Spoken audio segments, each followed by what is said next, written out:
This is Jason Sohal, a 12th grader at Orchard Park Secondary School. He does less than 30 minutes of physical activity per month and suffers from high blood pressure, high body fat, and has the cholesterol of a 70-year-old man. Here you can observe him struggling with his homework.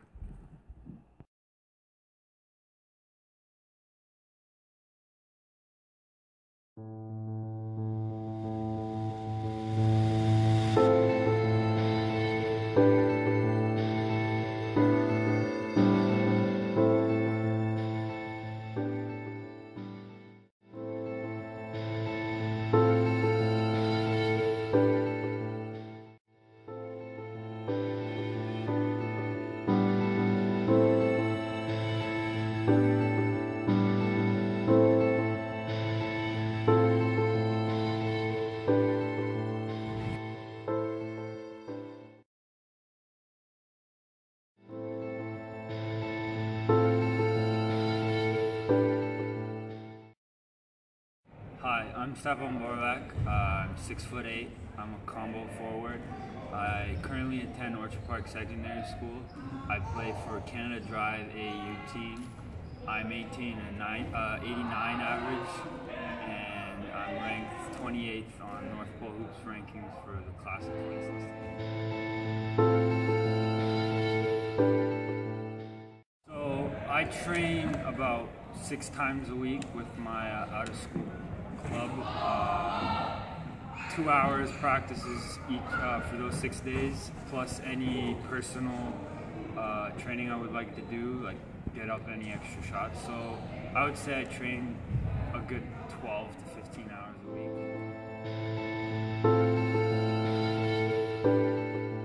So with all the training that I do on a daily basis and weekly basis, I don't really have a lot of time to waste. I don't have a lot of spare time. So I've really learned to manage my time.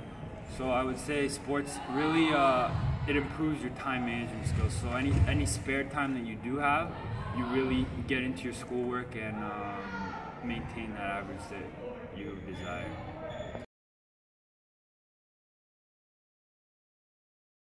Hi, I'm Ron Singh. I currently attend Orchard Park. I'm in grade 12. My current weight is 185 pounds. I squat 400 pounds. I deadlift 500 pounds, and I bench 300 pounds.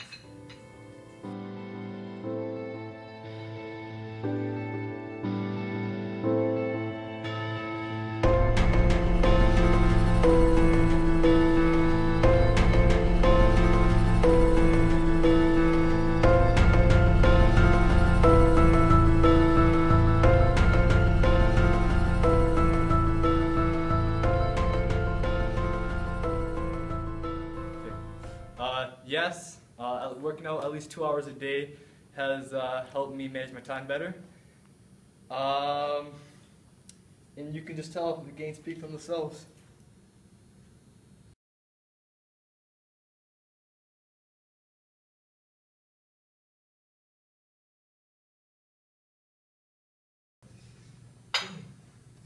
Ever since I started working out, I find that my grades have improved, my behavior has changed.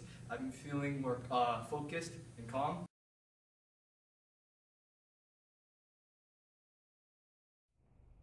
My name is Mr. Fernie. I'm one of the teachers here at Orchard Park.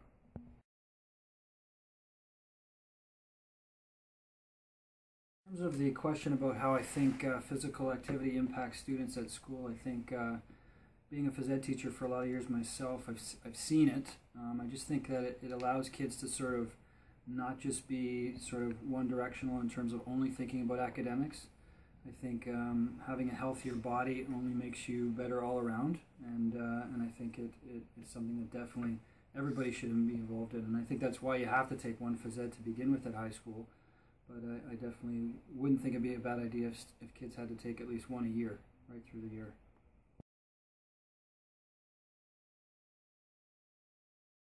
In terms of what I see, in terms of being a guidance counselor and seeing kids come in to see me for different things, different concerns, different problems, I would definitely say that kids that are involved in regular sports and regular activities seem to be better at time management, things like that, and seem to have less time to sort of maybe get into trouble or or do other things that may not be as academically driven, just because they have to. If they have their schoolwork and they have their sports, they have to be able to fit all that stuff together. So I think, again, it's another reason that I think it forces kids to have to get better at those things, keeps your body in better shape, and yeah, I've seen proof of it. I've been in here for 9 years now, and I've regularly seen kids that are doing more of both of those seem to be more on track and staying out of trouble.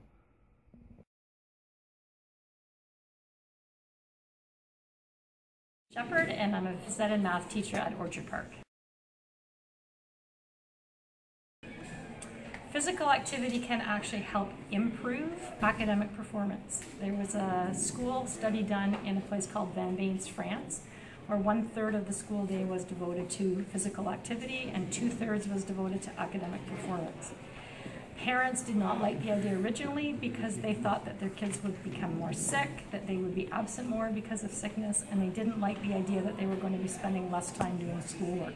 What actually happened at the end of the semester was that they found that students' academic performance had improved, their attendance had improved, and their sickness had decreased. So academic performance clearly has improved these children's academic performance. My question is, why has this study and why has this not trickled down into education in Ontario?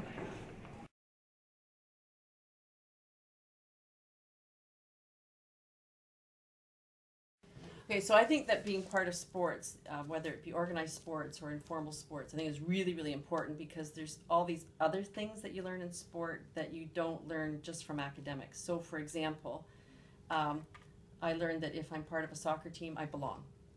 And I learned that I have a role to play and my contribution to the team is important. And not everybody is the goaltender. Not everybody is the center. Not everybody is same in basketball.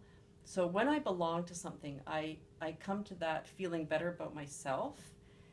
And if that group goes through a tough time, like let's say our season's really tanking right now, if I can learn what it means to persevere through the tough part, I'm still going to come to practice. I'm still going to give 100%.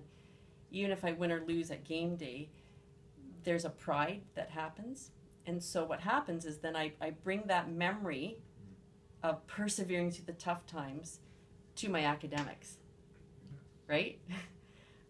Sometimes, if you've ever been on a team, you'll have maybe your team's got a low point, but you persevere, and all of a sudden you win a game, and that there's like this, it's almost like a physiological adrenaline that happens. And you get almost addicted to that high of, yeah, worked hard, and it actually worked. And so you can apply that same strategy to other things, whether it be your career or your job or that English assignment or that chemistry test.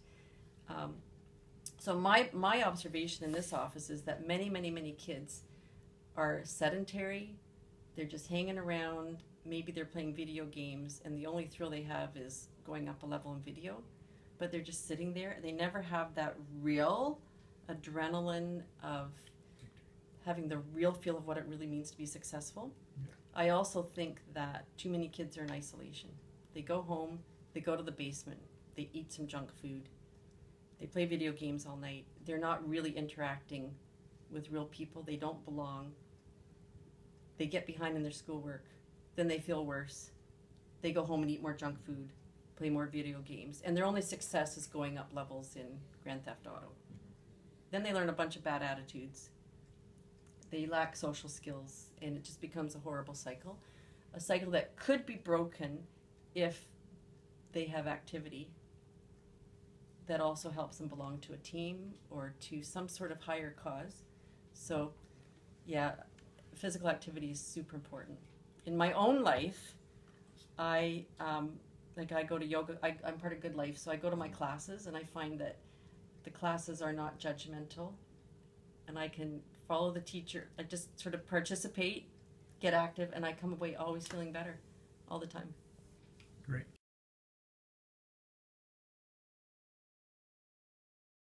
Hello, I'm Mr. Barzetti, principal of Orchard Park.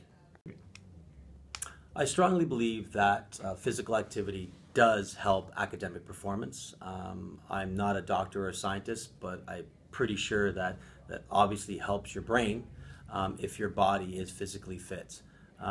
What I always do preach to kids when they're coming into grade 9, and I try to keep it up all the way through graduation, is to get involved.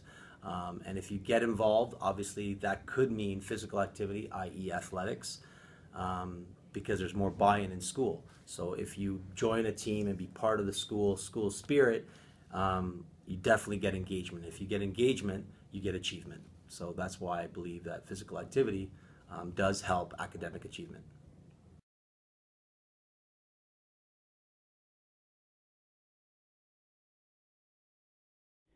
This is Stefan Borovac, a 12th grader at Orchard Park Secondary School. With a diet of Geno's Pizza, Red Rockets, and beer since grade 7, Stefan has nursed his gut to the size of my dad's. Although his gut restrains him from participating in strenuous sports, he's an active member of Stony Creek's table tennis club. This is how Stefan reduces stress and keeps active.